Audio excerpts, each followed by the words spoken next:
अब तक आपने देखा, दिवाली की छुट्टियों में घर आई साइशा की ज़िंदगी सुकून से भरी लगती है, लेकिन उसके लिए एक रिश्ता पहले से तय है। लंदन में काम करने वाला अर्जुन। पहली मुलाकात में अर्जुन साइशा को पसंद करता है, लेकिन साइशा साफ कह देती है कि वह अभी अपना करियर छोड़कर लंदन नहीं जाना चाहती। इसके बावजूद अगले ही दिन अर्जुन की तरफ से शादी के लिए हाँ आ जाती है और पूरा परिवार खुश हो जाता है। शादी का मुहूर्त 6 महीने बाद का निकलता है और इसी बीच साइशा अचानक नोएडा लौट जाती है। नोएडा पहुंचते ही साइशा के फ़ोन पर आता है एक मैसेज रोहित का, और उसके चेहरे पर एक मुस्कान आ जाती है। अब सवाल यही है, जब साइशा लंदन नहीं जाना चाहती थी तो अर्जुन ने हाँ क्यों की, और कौन है ये रोहित? यहीं से शुरू होता है छल। अब आगे। साइशा अभी मैसेज को देखकर मुस्कुरा ही रही थी कि तभी रिया ने सोफे पर बैठते हुए पूछा, और घर पर सब कैसे हैं? साइशा का ध्यान मैसेज से हटा और उसने सहजता से कहा, बढ़िया, और हाँ, वो तुम्हें एक बात बतानी थी। रिया उसकी बात पर ध्यान देते हुए बोली, हाँ बताओ ना। मेरी शादी तय हो गई है, साइशा मुस्कुराते हुए बोली। रिया की आंखें फैल गईं। What? Congratulations.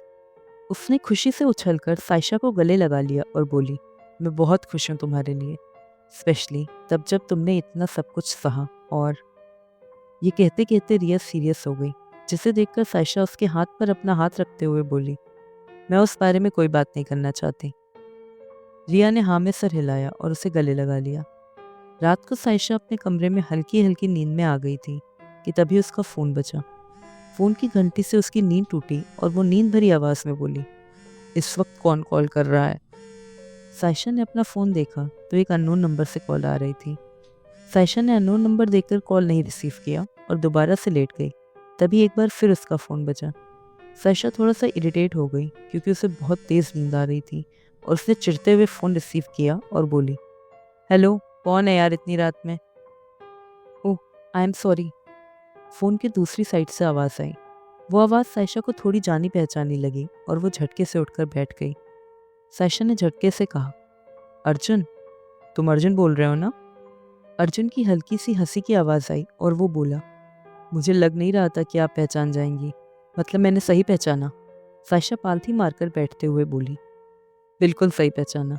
By the way I am sorry इतनी रात को डिस्टर्ब किया, एक्चुअली टाइम डिफरेंस की वजह से। अरे it's okay, even I am sorry, मैंने बिना देखे ऐसे रिएक्ट किया। साइशा थोड़ा शर्मिंदा होने लगी। अभी दोनों का सॉरी हो गया हो तो कुछ और बात कर लें, अर्जुन ने हंसते हुए कहा। साइशा भी हंसने लगी। धीरे धीरे अर्जुन और साइशा के बीच फ़ोन पर बातचीत बढ़ने लगी। एक हफ्ता ऐसे ही बीत गया। एक दिन कॉल पर साइशा ने अर्जुन से पूछा, वैसे तुमने मुझसे शादी के लिए हाँ कैसे कर दी? मुझे लगा था कि मेरे इंडिया रहने वाली बात सुनकर तुम मना कर दोगे। अर्जुन ने हल्का सा चिढ़ाते हुए कहा, मैंने सोचा थोड़ा अच्छा पति बनने की कोशिश कर लूँ। क्या मतलब? साइशा को उसकी बात समझ नहीं आई। तभी अर्जुन हंसने लगा और फिर नॉर्मल होते हुए बोला, नहीं सीरियसली, मुझे अच्छा लगा कि तुम अपने करियर को लेकर इतनी सीरियस हो, इसलिए मैं तुम्हारे सपने पूरे करने में तुम्हारा साथ देना चाहता हूँ। साइशा ने धीमे से कहा, थैंक्स। वैसे पहले तो मैं जल्दी जल्दी इंडिया नहीं आ पाता था, पर अब लग रहा है कि आए बिना रहना थोड़ा मुश्किल हो जाएगा, अर्जुन ने रोमांटिक अंदाज में कहा, जिसे सुनकर साइशा थोड़ा शर्मा गई। कुछ देर बात करने के बाद दोनों ने फ़ोन रख दिया। एक दिन ऑफिस में काम करते हुए साइशा का फ़ोन बजा। उसने बिना देखे फ़ोन उठा लिया। हेलो, क्या? नीचे? अच्छा मैं आती हूँ। साइशा के बगल में बैठी रिया सब सुन रही थी। उसके चेहरे पर शरारती मुस्कान आ गई। साइशा के फ़ोन रखते ही उसने पूछा, क्या बात है, बड़ी खिली खिली लग रही हो? मियाँ जी लंदन से सीधा नोएडा आ गए हैं क्या मिलने? ये कहते हुए रिया ने साइशा को आंख मारी। साइशा उसकी बात सुनकर मुस्कुरा दी और बिना कोई जवाब दिए बाहर निकल गई, और रिया हंसते हुए दोबारा लैपटॉप पर काम करने लगी। साइशा ऑफिस से बाहर आ गई और गेट पर पहुंचकर वह इधर उधर देखने लगी। तभी पीछे से किसी ने उसकी आंखों पर हाथ रख दिया।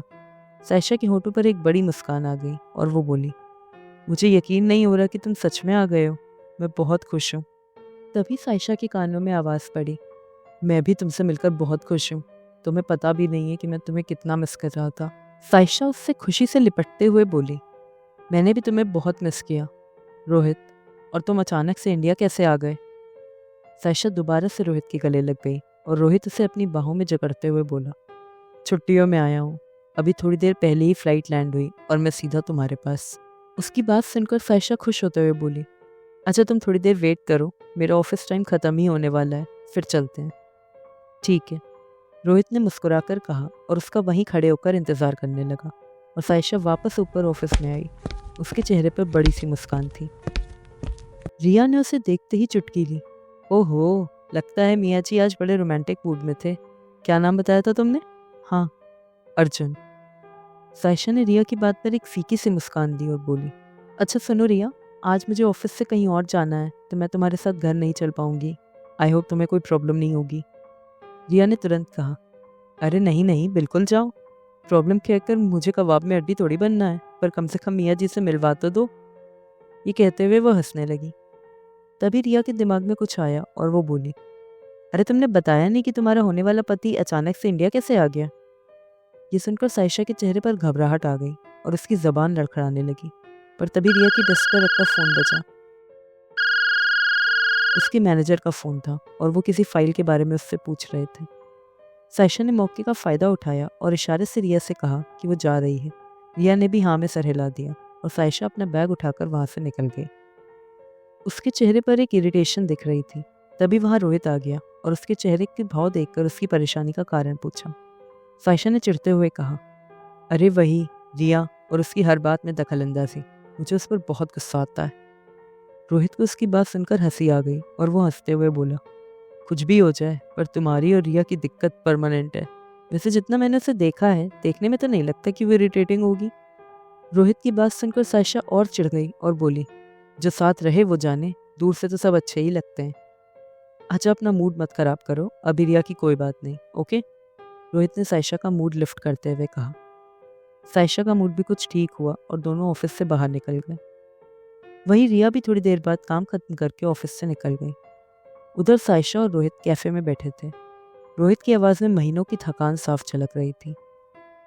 बस सायशा, अब और इंतज़ार नहीं होता। 6-6 महीने शिप पर रहना, तुम समझ नहीं सकती क्या हालत होती है मेरी। कितनी याद आती है तुम्हारी, एक एक पल मुश्किल से गुजरता है। सायशा से समझाते हुए बोली, मर्चेंट नेवी की जॉब होती ही ऐसी है और इंतज़ार तो मुझसे भी नहीं होता, पर करना तो पड़ेगा ना। तुम्हें पता है ना कि। रोहित उसकी बात बीच में रोकते हुए बोला, जानता हूँ, पर फिर भी मुंह से निकल ही जाता है। बस कुछ वक्त और, फिर सब ठीक हो जाएगा। सायशा ने रोहित को दिलासा देते हुए कहा।